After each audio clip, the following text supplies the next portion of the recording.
benim çektiğim, başımı yastığa koyup ecel terin töktüğüm.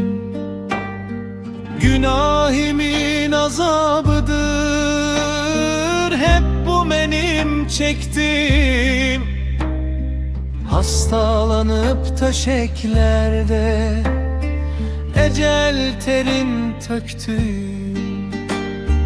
Bir onalmaz derde düştüm, aradım sevdaya men. Başıma aldım hayınlı, oradım belaya men. Yiyelim içelim her gün, Bu devranlar geçer bir gün.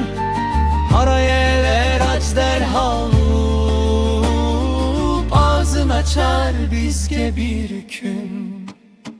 yemek içmek o bir hoştur, yiğitinin boynuna borcudur.